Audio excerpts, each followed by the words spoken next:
তার সঙ্গে জিরো আওয়ারের সঙ্গে সঙ্গে আমাদের স্পেশাল মেনশন রাজ্যসভাতে আসে, তার মধ্যে আমি কতগুলো ইস্যু তুলেছি, যেমন মাতাবাড়ি মন্দিরের প্রসাদ প্রকল্পে যে আমরা যে টাকাটা পেয়েছি তার চাইতে বেশি 17.8 মানে লাগবে 18 কোটি টাকা এক্সট্রা ত্রিপুরা সরকারের লাগছে তার মধ্যে মাতাবাড়ি নির্মাণের ক্ষেত্রে।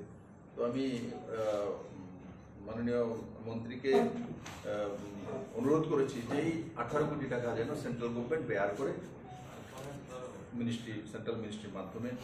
দ্বিতীয়ত ত্রিপুরা আমাদের এমবিবি এয়ারপোর্ট ইন্টারন্যাশনাল এয়ারপোর্ট করার জন্য তাড়াতাড়ি করার জন্য আমি আপিল করেছি। তার মধ্যে এই পর্যন্ত যেটা আমার কাছে স্ট্যাটাস আছে যে হোম ডিপার্টমেন্ট এখানে 30 জনের মতো আলাদা স্টাফ লাগে ইমিগ্রেশনের মধ্যে। ত্রিপুরা পুলিশ থেকে 10 জনের মতো দেওয়া হয়েছে, কিন্তু আরও 20 জন দরকার আছে এসআই সাব ইন্সপেক্টর পদে। কিন্তু হোম মিনিস্ট্রি যদি এদেরকে রিক্রুটমেন্ট করে তাহলে হোম মিনিস্ট্রিকে অ্যাডভার্টাইজমেন্ট করতে হয়, তারপর করে প্রসেসিং 6 মাস 7 মাস 1 বছর গড়াতে পারে। তো হোম মিনিস্ট্রি থেকে একটা প্রস্তাব এসছে যে ত্রিপুরা সরকার ত্রিপুরা পুলিশ থেকে কোনো রিটায়ার্ড অফিসার বা এই ধরনের কাউকে যদি ডেপুটেশনে নিয়ে নেয় তাহলে তাদের ডেপুটেশনের স্যালারি সেন্ট্রাল হোম মিনিস্ট্রি দিয়ে দেবে। তো তার মধ্যে ত্রিপুরা গভর্নমেন্ট এবং সেন্ট্রাল গভর্নমেন্ট বার্তালাপ করছে, আমিও মাঝখানে আছি। আমি আশা করি খুব কম সময়ের মধ্যে ইন্টারন্যাশনাল এয়ারপোর্ট হওয়ার জন্য যে ইমিগ্রেশনের যে স্টাফ চাই, তো এগুলো ব্যবস্থা করার পরেই ইন্টারন্যাশনাল এয়ারপোর্টের দিকে যাবে, সেটা আমি তুলেছি। দ্বিতীয় যে আইএলএস সিস্টেম, যার কারণে বারবার আমাদের ফ্লাইট এসে এখান থেকে ফেরত যেতে হয়, শীতের সময় ফগ প্রচণ্ড হয়। তো আইএলএস সিস্টেম নতুন এয়ারপোর্ট হওয়ার পরও আইএলএস সিস্টেম এখনো ডেভেলপ পুরো হয়নি, এটার পারমিশন পাওয়া যায়নি, কিন্তু এটা অন প্রসেস আছে এবং তোলা হয়েছে। আমি এটা ফলো আপ করছি।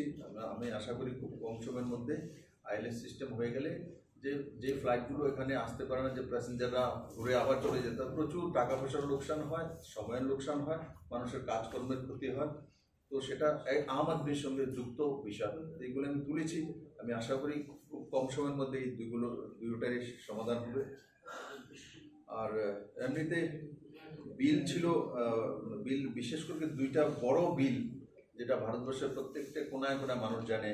একটা বিল হচ্ছে যে আজকে 150 বছরের পুরানো ইংরেজি যে আইন ব্যবস্থা, যে এভিডেন্স ল, সিআরপিসি, আইপিসি, এগুলো চেঞ্জ করে ভারতীয় সাক্ষ্য আইন, তারপরে ভারতীয় নাগরিক সংহিতা আর ভারতীয় ন্যায় সংহিতা, 3 আইন নতুন করে আনা হয়েছে। আমি হোম স্ট্যান্ডিং কমিটির মেম্বার, তো স্বাভাবিক কারণে পুরো লয়ের বিষয়ে আমি অবগত আছি। আর সেগুলো লোকসভা এবং রাজ্যসভাতে এসে তার মধ্যে আমি ডিসকাশন করেছি। আর আমি আশা করি আপনাদের মাধ্যমে তার জন্য বলতে চাইছি, এই ল এখন রাষ্ট্রপতির এখানেও সিলমোহর হয়ে গেছে। এই ল লাগু হওয়ার পর যে ইংরেজি যে ল চলছিল, ইংরেজি তো 1947 চলে গেছে, কিন্তু তারপর যে সত্তাসীন দলগুলো ছিল সে কোনোদিনই এই আইনগুলো ভারতীয়করণ করা হয়নি। ইংরেজ তাদের হিসাব মতো সেই লগুলো তৈরি করেছিল। যেমন আমাদের এখানে কেউ যদি মার্ডার হয় তো ধারা কত, দফা কত, 302, 307 কত, 302 না, 302 মানে কত নম্বর আসছে, 302 নম্বর আছে, হিনিয়াস ক্রাইম 302তে আসছে। প্রথম দিকে কোনটা আসবে, রাজদ্রোহ, ইংরেজদের, যে আমাদের আইপিসি। কেন রাজদ্রোহের ডেফিনিশন ইংরেজদের সময় কি ছিল? রাজদ্রোহের ডেফিনিশন সরকারের বিরুদ্ধে বললে রাজদ্রোহ লাগবে, সরকারি কোনো ব্যক্তির বিরুদ্ধে বললে রাজদ্রোহ লাগবে। কারণ ইংরেজ চালাতো, তার জন্য ইংরেজের বিরুদ্ধে বলতে পারবে না, ইংরেজের শাসকের বিরুদ্ধে বলতে পারবে না, আর ইংরেজ সিস্টেমের বিরুদ্ধে বলতে পারে না, বললেই রাজদ্রোহ হবে। আমাদের যত স্বাধীনতা সংগ্রামী সবাইকে ফাঁসির কাস্টে ঝুলিয়েছে, শুধু রাজদ্রোহের আইন দিয়েছে সবাইকে। কিন্তু দুর্ভাগ্যবশত কংগ্রেস লম্বা সময়, জওহরলাল ফার্স্ট প্রাইম মিনিস্টার, উনি এবং ওই দলগুলো কোনো মতেই সেই আইনগুলোকে ডিলিট করেনি। কারণ কি, এরাও চাইতো যে ইংরেজি কায়দায় ভারতীয়দের উপর শাসন করার জন্য। আমি মাননীয় প্রধানমন্ত্রী নরেন্দ্র ভাই মোদী এবং অমিত ভাই শাহজিকে ধন্যবাদ জানাবো যে অমিত ভাই শাহজি 2019 থেকে শুরু করে 2023-এর মধ্যে 4 বছর কঠোর পরিশ্রম করে 158টি উনি মিটিং করেছেন। তার জন্য হাইয়েস্ট মিটিং, কোনো হোম মিনিস্টার কোনোদিনও কোনো পেজের জন্য এত মিটিং করেনি। পুঙ্খানুপুঙ্খ এক এক পেজ, এক এক ফুল স্টপ পর্যন্ত পড়ে মাননীয় গৃহমন্ত্রীজি আজকে দেশের সামনে নতুন কানুন পেশ করেছেন, যে কানুন ভারতীয় মানুষের জন্য তৈরি করা হয়েছে।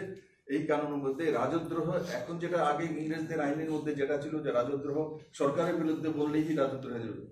আমি মেম্বার অফ পার্লামেন্ট আছি, এক্স চিফ মিনিস্টার আছি, আমার বিরুদ্ধে কিছু বললে রাজদ্রোহের কেস করে দেবে, তো 12 বছরের জেল, নন ভেলেবল সেকশন।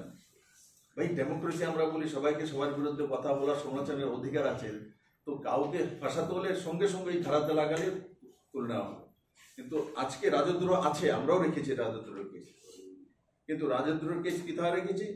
দেশের বিরুদ্ধে কেউ কথা বললে, দেশের বিরুদ্ধে কেউ যদি কিছু বলে, দেশের বিরুদ্ধে যদি কোনো কিছু করে, তাহলে তার উপরে রাজদ্রোহের কেস হবে। কিন্তু ব্যক্তির উপরে যদি আলোচনা সমালোচনা করা হয়, সরকারের আলোচনা সমালোচনা করে, তাহলে তার উপরে রাজদ্রোহের কেস আজকের ধারায় আর লাগবে না। তার জন্য অনেক যে একসময় দেখেছি আমরা, এমন এমন সোশ্যালিস্ট এই দেশে আছে, তথাকথিত মানে সমাজতান্ত্রিক সোশ্যালিস্ট বলা হয়, এরা একসময় বই টই লিখে, নাম তো বলবো না, যে জম্মু কাশ্মীরকে পাকিস্তানকে দেওয়া উচিত বলে বই লিখে, তো তার বই খুব চলে। কিন্তু আজকের দিনে গর্ব করি এই ধরনের বই কেউ লিখতেও পারবে না, বলতেও পারবে না, বললে রাজদ্রোহের কেসে সিধা জেলে যাবে, নন ভেলেবল সেকশন, আর 12 বছর জেলে থাকবে। ততক্ষণ যদি বুদ্ধিমত্তা থাকে ফিরে আসবে, না ওরা ওখানে সমাপ্তি দেবে। তো এই যে আমি একটা কারণের উদাহরণ